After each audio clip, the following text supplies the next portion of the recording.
What's up gamers, you have TigerChainsaw here, and today I'm reviewing one of the very first Super Nintendo games that I ever played as a kid, and that's 1994's Blackthorne. Now Blackthorne is super unique as it mixes cat and mouse like shooting with some platforming elements, and to me it's a game worth reviewing and showcasing, so that's what I'm doing. Now if this is your first time on my channel, or if you just haven't yet, make sure you hit that sub button as I have plenty of video game reviews and tons of retro gaming content on this channel. Alright, pump that shotgun because we are getting ready to review Blackthorne from 1994 on the Super Nintendo. The game Blackthorne was released in 1994 for the Super Nintendo by a little company called Blizzard Entertainment, which you may have heard of. In my opinion, Blackthorne is one of the finer platformers for the Super Nintendo and flies under the radar for most gamers. It combines action, platforming, and amazing sound effects to create a superb game. But don't let me spoil it all at once. Put on that wife beater and load up the shotgun as we're heading to the plot of Blackthorne. And spoilers are ahead.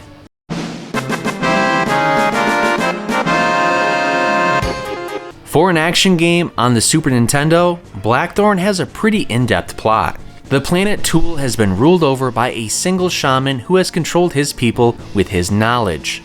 This ruler is called Thoros, who has two sons, and he is finding it difficult to choose between them for the next heir to the throne. Now this is where it gets a little bit wacky. Thoros leads both of them into the desert and kills himself. The remains of his body turns into two stones, one light, one dark. Each son takes a stone and starts to rule their kingdoms separately. One son rules Androth, which is the Lightstone Kingdom, and one son rules Kadrasal, the Darkstone Kingdom. The people of Kadrasal begin to reject their stone and are transformed into monsters by the rejection.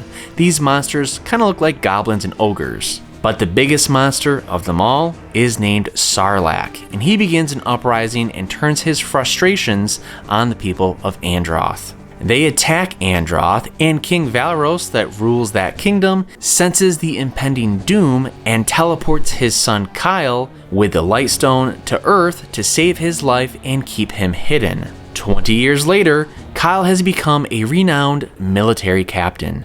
He receives a vision telling him it's time to return to Tool and save his people. This is where the game begins, with Kyle setting out to kill Sarlacc and reclaim his throne. So as Kyle, you make your way through 5 levels before finding Sarlacc, where you ultimately defeat him and reclaim your throne, saving the people of Androth. For me, that's more than enough plot for an action game from 1994, and I was pleasantly surprised at how in-depth it was.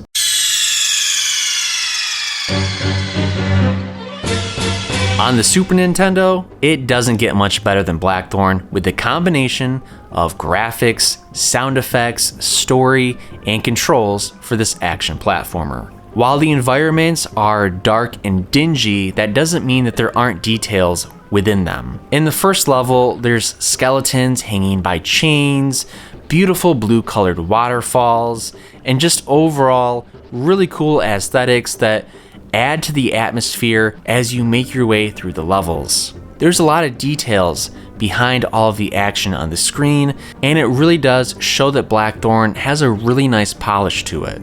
The gameplay of Blackthorne revolves around making your way through a level.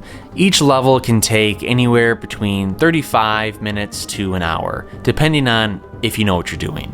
In these levels, you must search for prisoners, and these prisoners will give you potions or keys or grenades, and you use these items to progress throughout the level. Sometimes you'll need to blow up a generator that is blocking an exit, or you might need to use a key to cross a bridge. It just kind of depends on the platforming that lies ahead of you. Now, throughout the levels, you often have shootouts with the enemies.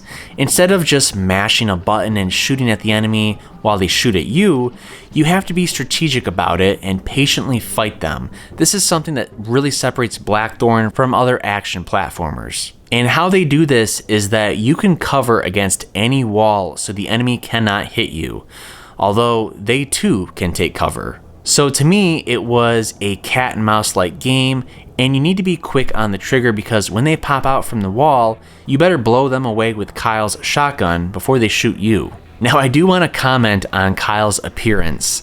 To me, I don't think it gets much more 90s than this.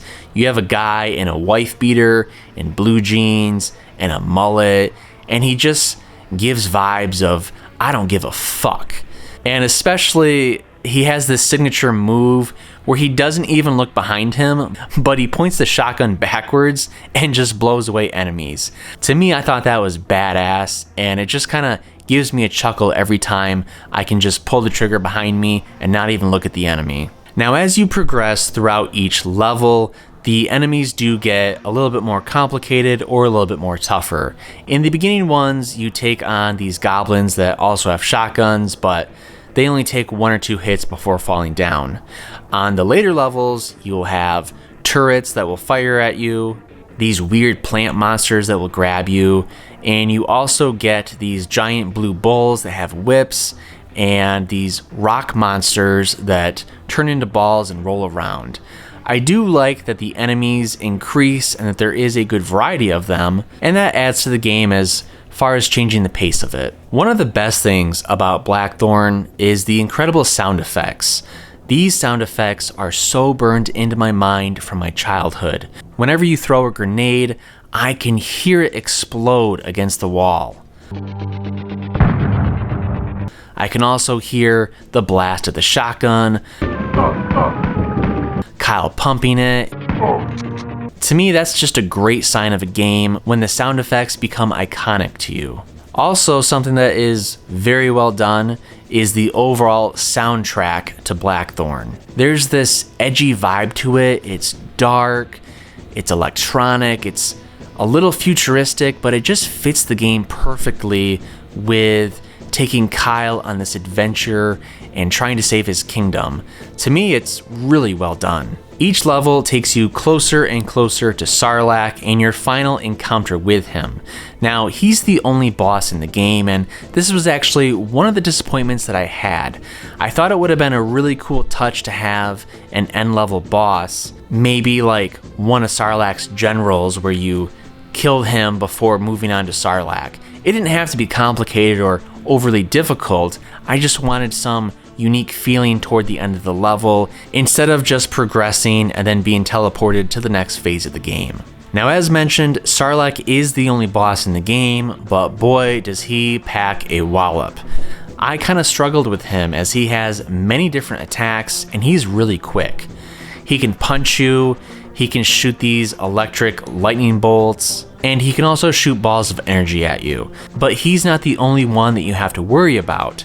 At one point in the fight, he activates these Black Panther statues above you where they will knock down grenades onto the floor and just cause chaos. It probably took me 3 or 4 times to fight Sarlacc before I broke through and ended up beating him. But once you do, it's really satisfying, and that's just a good sign of a boss fight that is balanced, one that you can pick up on the weaknesses, and to me, it's a very solid final boss fight. Once you do beat Sarlacc, you are greeted with a pretty cool endgame cutscene. Sarlacc's head is mounted on the wall, and some hot chick is laying beside you on the throne. Now that is ultimate power.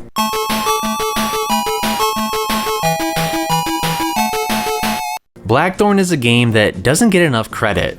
It's somewhat short, probably around 5 hours if you know what you're doing, but the gameplay is great. The sound effects were really memorable, and I loved throwing the grenades against doors and hearing them explode, or listening to Kyle pump his shotgun. Collecting items from the prisoners was also a nice touch. There's a small dose of puzzles as far as needing to figure out where the keys were to unlock the doors, or where the bomb was to blow up the generators, and it kept me exploring. All of that being said, I'm giving Blackthorne an 8.8 out of 10, which means it's a great game. If you haven't played it, I highly recommend it. Once you beat the first level, you'll be hooked, and knowing that the game isn't that long sometimes is a good thing. Just don't get discouraged with your fight against Sarlacc. It takes some practice, but with enough of it, you'll be able to beat him. So that's my review of Blackthorne from 1994 on the Super Nintendo. What are your thoughts on Blackthorne? What other hidden gems are there on the Super Nintendo? And did you know that Blizzard actually made this game? Let me know all your thoughts in the comments below and whether you want to play Blackthorne today. Now, while you're there, don't forget to sub to this channel and like this video, as it really helps me grow, and I've got plenty of retro gaming content already on my channel and plenty of it on the way. Alright, you know the drill. Make sure you play a video game today, and thanks for watching.